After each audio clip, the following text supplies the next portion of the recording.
बहुत समय पहले की बात है। किसी राज्य में एक राजा रहता था। उस राजा के पास सब कुछ था, बहुत अधिक दौलत थी, अच्छी प्रजा थी जो उसका खूब ख्याल रखती थी, उसके आदेशों का खूब पालन किया करती थी और वह भी अपनी प्रजा का खूब ध्यान रखता था।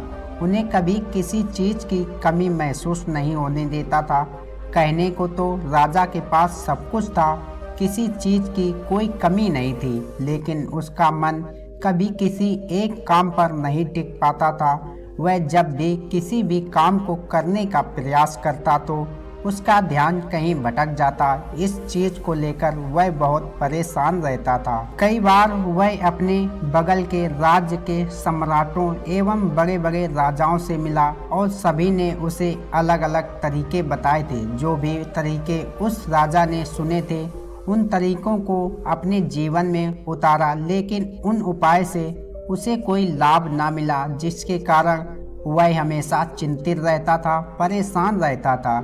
कई बार तो रातों को उसे नींद भी नहीं आती और वह केवल करवटें बदलता रहता। एक दिन राजा के कानों तक एक बात पहुंची कि उसके राज्य में एक ऐसा साधारण व्यक्ति है जिसके शब्द अनमोल हैं, जिसके एक एक शब्द में जीवन का रहस्य छिपा है, जीवन का सत्य छुपा है और उस व्यक्ति से मिलने के लिए लोग दूर दूर से आते हैं, क्योंकि हर व्यक्ति की समस्या का समाधान वह बहुत ही सरलता पूर्वक और आसानी से करते हैं। यह बात सुनकर राजा बहुत प्रसन्न हुआ। उसे लगा कि अब उसके सवालों का जवाब उसे मिल जाएगा। इतनी तारीफ सुनकर राजा ने यह तय किया कि वह तुरंत ही जाकर उस व्यक्ति से मिलेंगे और उसे यह भी पता चल जाएगा कि जो लोग उनकी इतनी तारीफ कर रहे हैं क्या वह सच है या नहीं। अगले दिन सुबह सुबह राजा उस व्यक्ति से मिलने के लिए निकल गया। रास्ता कुछ ज़्यादा ही लंबा था, जिस कारण राजा ने बीच रास्ते में आराम किया। वहाँ पर उपस्थित हर कोई उस व्यक्ति के बारे में जानता था। जब राजा ने उनसे उस व्यक्ति के बारे में पूछा तो वे लोग उस असाधारण व्यक्ति की खूब तारीफ कर रहे थे। तभी राजा ने सोचा कि लगता है यह व्यक्ति बहुत बुद्धिमान है, बहुत ज्ञानी होगा और प्रभावशाली व्यक्ति होगा, अन्यथा हर कोई उसकी इतनी तारीफ क्यों करेगा। जरूर उस व्यक्ति में ऐसी कोई बात अवश्य है जिसके कारण हर कोई उसे जानता है और उनकी तारीफ कर रहा है। व्यक्ति की तारीफ सुनकर राजा जल्द से जल्द उनसे मिलना चाहता था। फिर वह आगे का सफर तय करना शुरू कर देता है। जैसे तैसे वह राजा उस व्यक्ति के आश्रम पहुंचा, पर आश्रम में उसे कोई नजर नहीं आया। आश्रम के पीछे एक छोटा सा बगीचा था। राजा वहां पहुंचा तो उसने देखा कि एक माली बगीचे में काम कर रहा था। उसका पूरा शरीर मिट्टी से लथपथ था, पैरों में कोई चप्पल नहीं थी। जिसको देखकर राजा ने माली से कहा, सुनिए महोदय, इस आश्रम के मालिक कहाँ हैं? मैं उनसे मिलने आया हूँ। वह माली जवाब देते हुए कहता है, श्रीमान अंदर बैठिए, मैं उन्हें बुलाता हूँ, वह जल्द ही आपसे मिलेंगे। बात सुनकर राजा अंदर कुटिया में जाकर बैठ गया और उसे असाधारण व्यक्ति के आने का इंतजार करने लगा।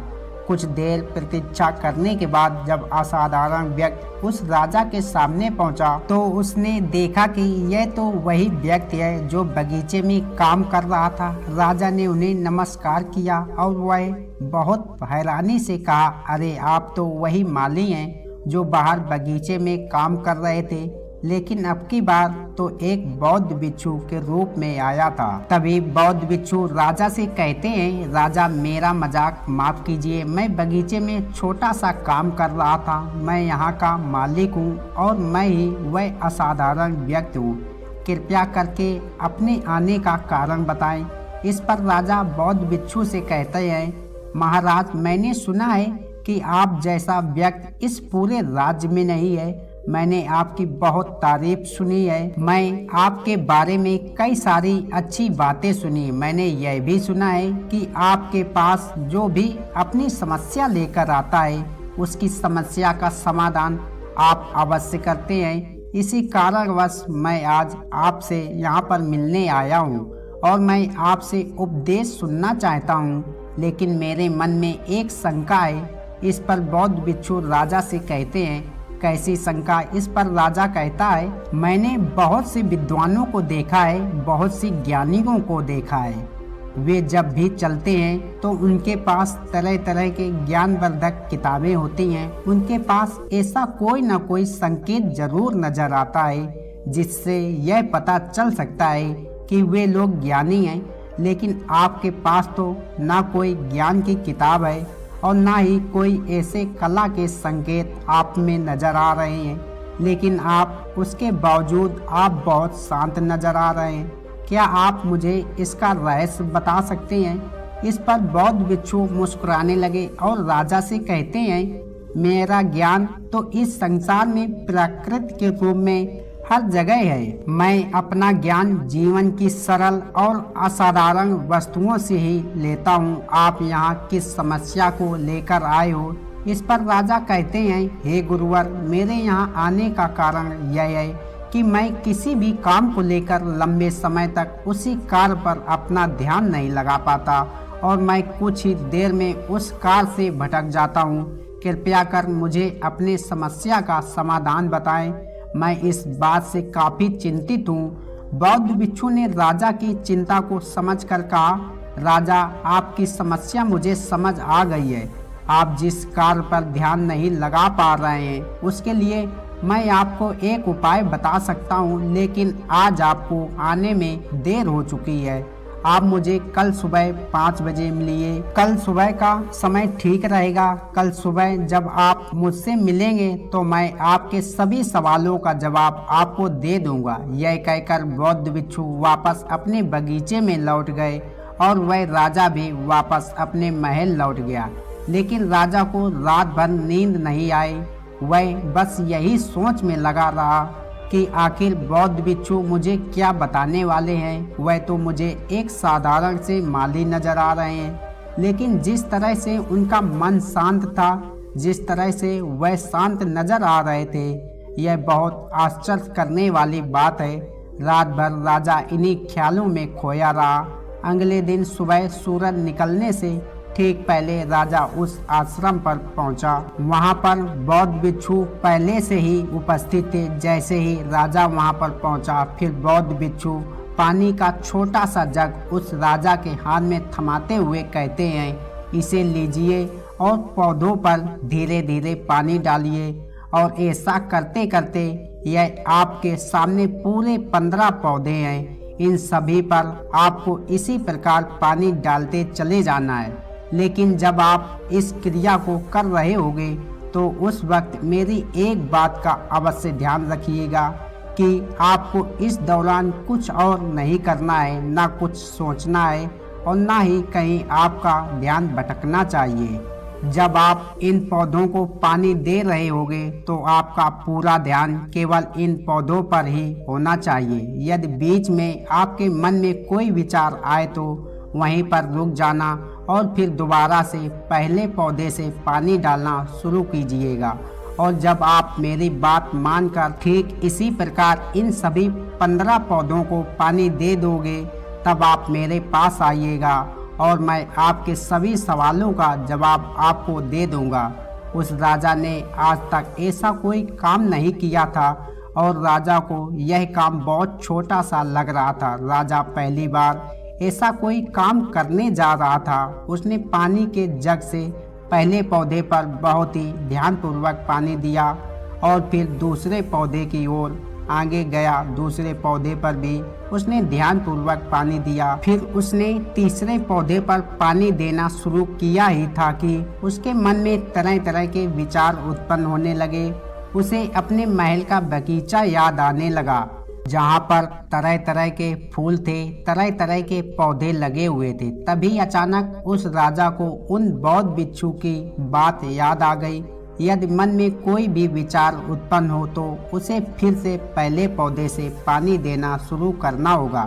तुरंत ही पहले पौधे के पास वापस पहुंचा और उसने फिर से पहले पौधे को पानी दिया। दूसरे पौधों को उसने फिर से ध्यानपूर्वक पानी दिया। जैसे ही वह तीसरे पौधे पर पहुंचा उसके मन में फिर से कई तरह के विचार उत्पन्न होने लगे। अब की बार यह सोच रहा था, पता नहीं मेरे बिना मेरे साम्राज्य में क्या हो रहा होगा। और अब की बार राजा को बहुत क्रोध आने लगा। उसने सोचा कि आखिर मैं यह छोटा सा कार्य क्यों नहीं कर पा रहा हूँ। वह तुरंत ही फिर से पहले पौधे के पास पहुँचा। उसने अब की बार बहुत ध्यानपूर्वक पहले पौधे को पानी दिया, दूसरे पौधे को भी ध्यानपूर्वक पानी दिया। ऐसा करते करते अब की बार राजा लगभग 7 पौधों में बहुत ही ध्यानपूर्वक पानी दे चुका था।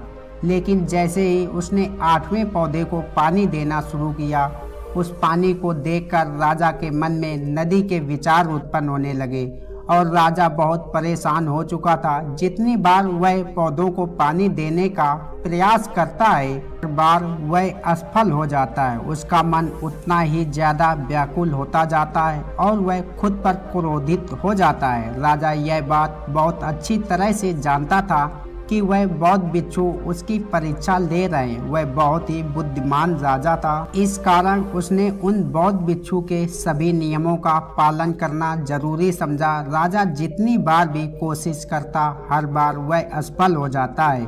उसका मन उतना ही ज्यादा व्याकुल होता जाता है, हमेशा खुद को किसी न किसी विचार में उलझा हुआ पाता। ऐसा ही करते करते सुबह से शाम का वक्त हो चुका था, लेकिन अब तक वह राजा पूरे 15 पौधों में पानी नहीं दे पाया था।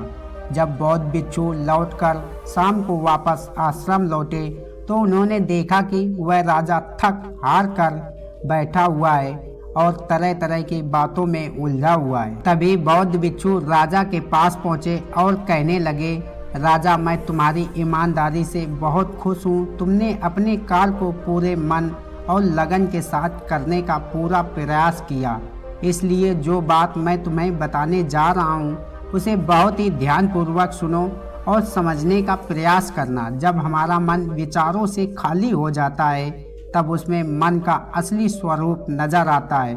तब साधारण से साधारण काम भी हमें ज्ञान और शांति देता है। इस पर राजा उन बौद्ध बिच्छू से कहता है, हे महाराज, पर यह कैसे संभव है? मैं तो जब भी कोई कार्य करता हूँ तो मन में कई तरह के विचार उत्पन्न होते हैं और मैं उन विचारों में फंस कर रह जाता हूँ और वहाँ से बाहर निकलने का कोई रास्ता मुझे नजर नहीं आता। तभी बौद्ध बिच्छू मुस्कुराने लगे और राजा से कहते हैं, हे राजा, तुम पौधों में पानी नहीं डाल रहे थे, तुम तो जल्दी जल्दी अपने इस कार्य को बस खत्म करना चाहते थे। तुम्हारे मन में तो यह विचार उत्पन्न हो रहा था कि तुम जल्दी से जल्दी इन 15 पौधों को पानी दे दो और उसके बाद तुम मुझसे मिल सको, मुझसे अपने प्रश्नों का उत्तर जान सको। किसी कारणवश यह कार्य तुम्हें बोझ सा प्रतीत हो रहा था, मानो मैं तुम्हारे कंधों पर एक बोझ रख दिया हो, और यही कारण है कि तुम अपने आप को इस पल में रोक नहीं पाए।